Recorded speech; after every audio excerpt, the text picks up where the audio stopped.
I'll be honest, though, this is a tough argument. I mean, it's horrific what happens to these seals, and, you know, I wish there's got to be a way to make sure it's done as humanely as possible, but there are entire towns that require this to live off of. I mean, and they've been doing this for probably thousands of years, and you know, this is something that you're gonna affect. I think it said something like 6,000 people, 6,000 families. So you're probably talking about 20,000 people at least rely on this for their livelihood. Okay, but a lot. So what are we gonna do? There could be a lot. Pony up, man. Give them some cash. Well, the government did that with people who lived out east when they screwed up and they took all the fish. I'm not defending the seal hunt, but it is, quote unquote, a responsible use of a sustainable resource. Whereas the fish weren't sustainable. The fish were sustainable. They were, but they took advantage of it. Okay.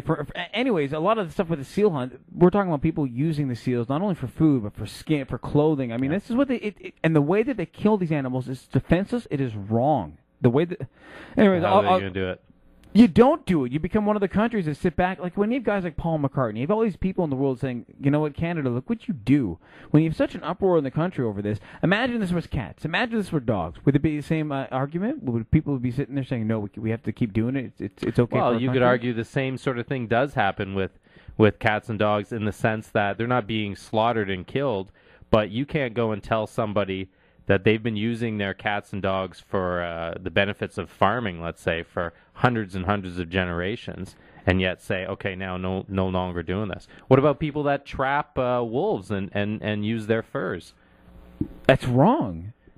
Except this has been going on for hundreds and thousands of years. Okay, but you know what? At a certain point in our lifetimes, a certain point, 100 or 300, 400, 500 years ago, it was okay to rape and pillage people. It was okay to do all. We stopped that eventually.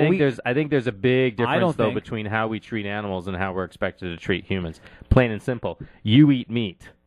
Sure. So don't go there. But I'm educated and I will not eat kosher meat. There's certain things that I will not do because of the way that those animals are treated. You will not eat kosher meat? I will not eat kosher meat because of the way that kosher animals are slaughtered. But I've seen you go to McDonald's. You think that those cows are handled any differently than these seals? I haven't eaten at McDonald's in like 3 years. How could you see me go to McDonald's? I've seen you have a hamburger. The problem is this is we are requiring cultures to change the way they have taken care of their families for a long, long time. We just need to give these people another means and another means to provide for their family other than slaughtering. And that's just the word it is, slaughtering innocent animals. And there's nothing that can justify that. I don't care what anybody says. They're innocent animals and you slaughter them. If you've seen the videos and how violent it is, and these baby seals are sitting there and they take these, it's like a little axe and right into the head, and they drag them along. Then they skin them. It's the most horrific thing. And then you have the Inuits who say, no, we do this for this, we do this for that, and it's okay for us, so it has to be okay for all these other people. You can't make a business out of doing stuff like that. The thing, you're doing it either because you believe in the morals of it, or because it's a business.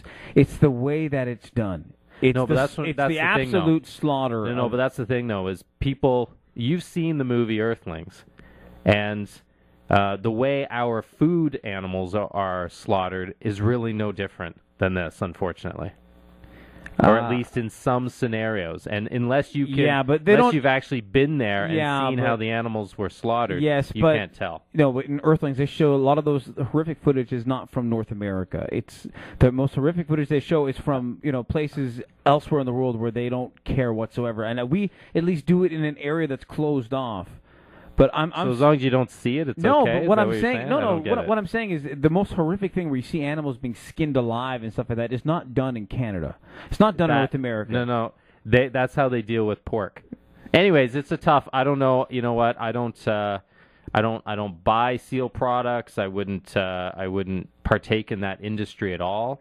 The only reason that it is an industry here in Canada is because the indigenous people have claimed to make this an industry. That's the only reason it is. And that's the only reason the government will be behind it, because it's backed by those people. If the indigenous people said, you know what, we're not doing this anymore, the government would be like, okay, fine, we get to stop. That's the only reason. I'm telling you, from the political side, that's the only reason.